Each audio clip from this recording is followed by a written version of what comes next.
Hello friends, Heidi here from Rain Country. God is good all the time. And I'm here today to talk about Comfrey, its uses and its benefits, and mostly how I have used it so far and how I plan on using it in the future, and also some of the safety precautions that you should take in regards to Comfrey. Now please understand, just like with many of my herbs, when I do these profiles, I'm still learning more about them all the time. And so every year I do a little more studying on each of the different herbs that I grow. And as a result, I tend to find more ways to implement them in uses, whether it be for the garden, for health, or for curing whatever ailment it is that we may have.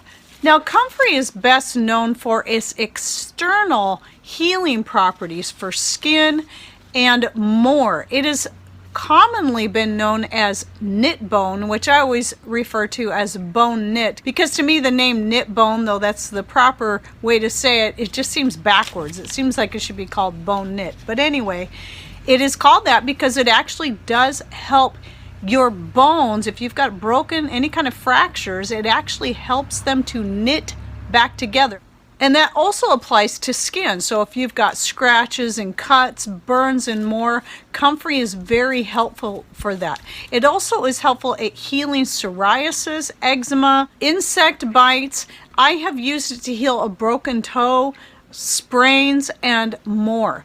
And so last year, some of you who've been following me for at least a good year or more might remember that last year I broke one of my toes. Not the first time I've broken a toe, and it was actually a toe I've broken before. And I did a video on that, and I made myself a soak using fresh comfrey leaves and arnica flowers, as well as Epsom salts. Magnesium flakes is another good one to do with that, and I've been trying that on my wrist. I've been having issues with my wrist, and I plan on making a poultice to put on my back that I'm still having problems with in my upper back, which is actually what I think is causing the issues with my wrist. I think it's a pinched nerve. But anyway, Comfrey does also work as a analgesic, which means it helps to relieve pain, and anti-inflammatory. So if it can reduce inflammation, such as in the issue with my back, I'm pretty sure something's inflamed in there. If I can get the inflammation reduced, then that will also help relieve any pressure it might be putting on any nerves in there and alleviate pain in that way as well. Right here I have a jar of, from this year, I have a couple more jars from previous years, of dried comfrey. I'm going to be putting up at least 2 more jars for this year because of the many things I've been using it for more and more.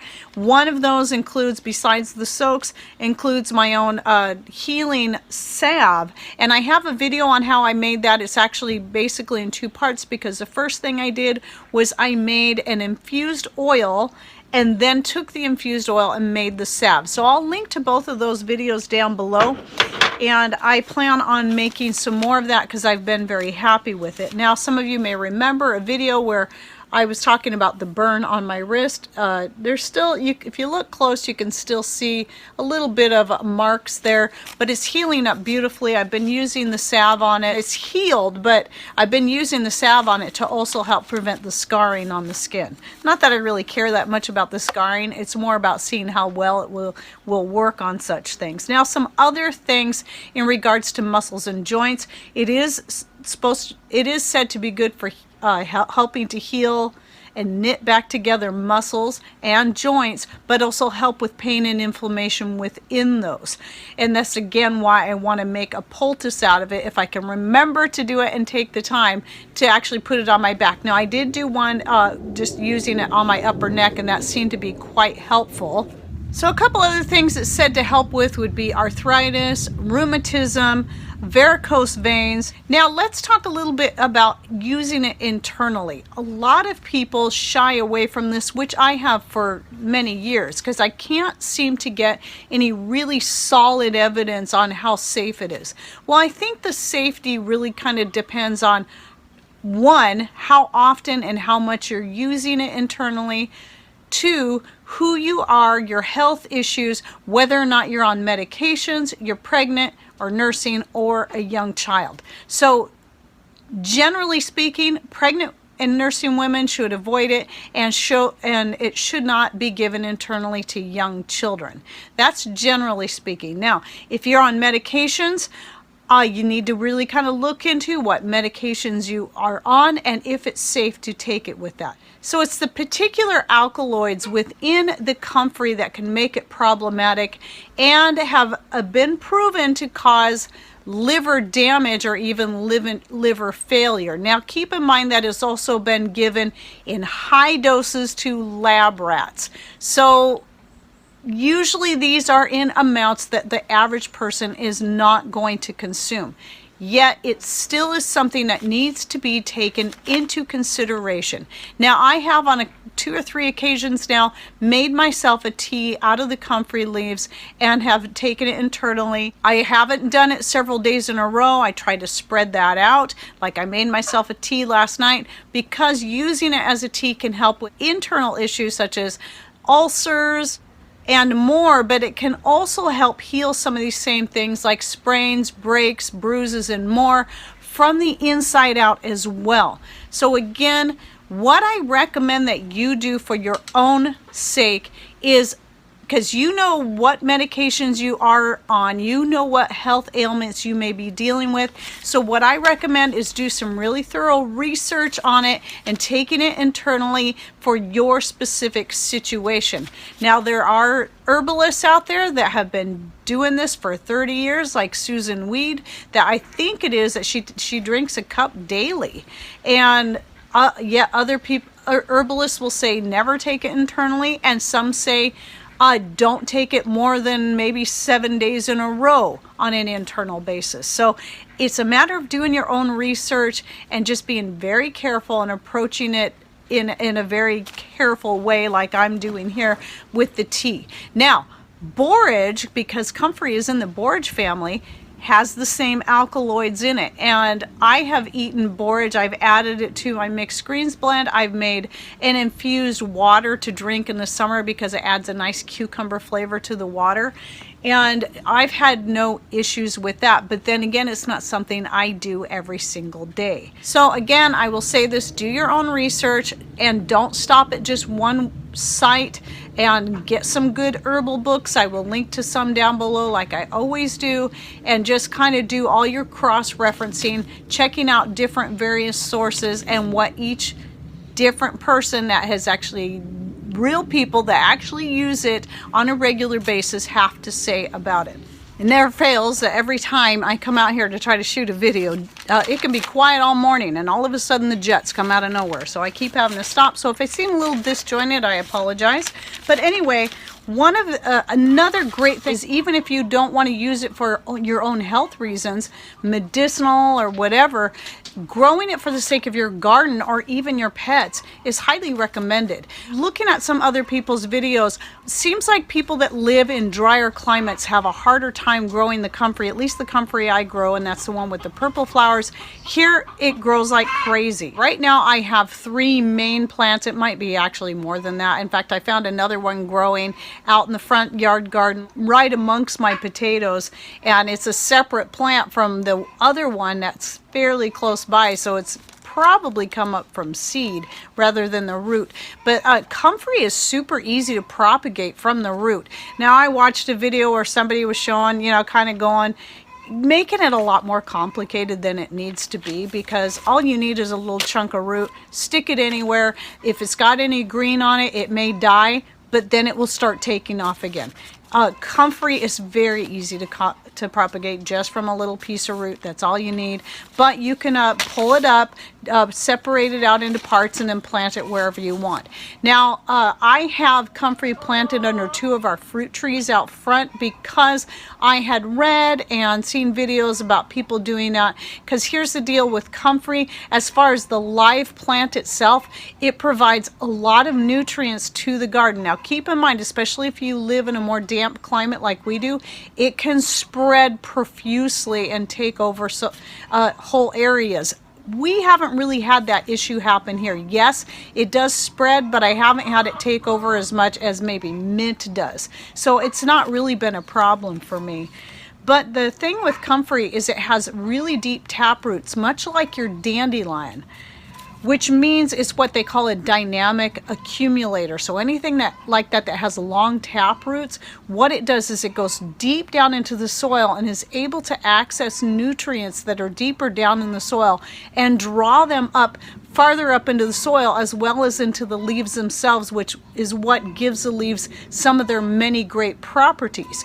So this makes the leaves not only healthier for you in that way, but also to your garden. So they make a great chop and drop. I'll do the same thing with borage. Just when it starts getting crazy, just chop it down and throw the leaves, stalks, and everything right back down onto the soil. It makes a good ground cover that way that helps hold in moisture, but then as it breaks down, a lot of great nutrients go down into the soil. Now that's the easy way to do it and the way I always do it, but a lot of people will also combine them with stinging nettle and maybe certain other plants and make a garden tea out of it and let it ferment for several days and then use it as a fertilizer for tomatoes or whatever it is they want.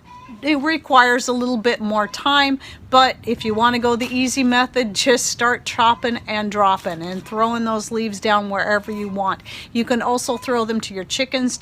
My chickens actually really like the comfrey, and they're really healthy for them. They like the borage quite a bit too, and they'll just eat it right up. Keep in mind that chickens typically won't eat something that could possibly be bad for them, so you're really safe at trying to throw things to the chickens, and I've never had issues with my chickens getting sick from anything I've ever given them. I also have seen where people will grow comfrey specifically for giving to their goats and also to help with their milk production, which I thought is interesting because a nursing human should not be taking comfrey internally. Okay, grr, if it's not another jet coming by, then it's the chickens behind me deciding to get grumpy with each other and start fighting. Grr. Interruption after interruption. Okay, a couple things I wanted to make sure I say before I forget is the parts of the plant used are the roots and the leaves. Now, I've only used the leaves. I've never used the roots. Your roots are going to be higher, a little more powerful, just like pretty much any plant. You're almost always going to find most of the medicinal benefits within the roots, but when it comes to making a tea, if you're getting into that, start with the leaves because there's a lot less of those same alkaloids in them that you have to concern yourself with. So I don't personally think I'd ever use the roots internally. Now the other thing about those same roots, as far as drawing nutrients up, just like with the dandelion, they can also carry nutrients down into the roots of the other plants near them, such as your fruit trees. So if you're planting them next to your fruit trees, that's going to carry those nutrients down. Also going to help shade any area around there to prevent moisture loss. And then as leaves and stuff drop off of there and fall to the ground, they're also going to feed the soil and those plants in that way as well. Now, comfrey tends to die completely back in the winter, so those things will break down. All those stems and stalks and leaves are going to break down into the soil, and so that's why I like planting them around the trees. And plus it just adds more beauty with their pretty bell-shaped purple flowers, which is another really good thing because bees absolutely love comfrey. What a lot of pollinators do, but in particular I see bumblebees on the comfrey. They're the ones I see around there the most, and so that helps bring more pollinators into your garden as well. But just keep in mind where you plant it. If you live in a place where you're concerned about completely taking over, you may not want to plant it in your main garden bed. Much like your mints, you might want to keep it on the outside edges of your garden, or it doesn't do well in a pot, because if you put it in a pot it might do okay for a year, but the roots need more space. Because the first comfrey I had in pots, and the next year they ended up dying in the pots. One of them I was able to get it to come back once I put it in the ground.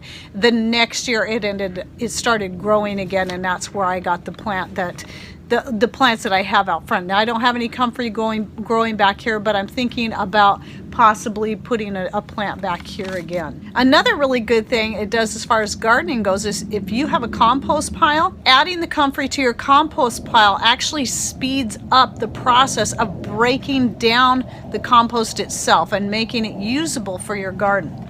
All right, well, I guess I better finish up this video because the interruptions are not stopping. So if nothing else, I hope the information I gave you, there's so much more about the Comfrey you can look into, but I hope at least this gives you a jumping off point where you can start researching it even more. Check out some videos from other gardeners. Old Alabama Gardener has some videos on Comfrey that you might want to look into. He actually is one of those that makes the tea and drinks it quite often, and has helped him quite a bit. So him, Susan Weed, and several others. Also, don't forget to check out the books that I will have linked down below, and also the videos on how I make the infused oil and the salve. Oh, and yes, of course, I'll also be putting my playlist to herbs that's been developing for the past 4 years. There are different profiles I've done on herbs through the years, and these are all going to be based on herbs I'm currently growing and using. I still have more videos to come out in this series, and the more herbs I add and the more I learn about different herbs, I'll be adding more videos about those as well. Okay, well, I hope you enjoyed the series. Thanks for watching. Take care, and God bless.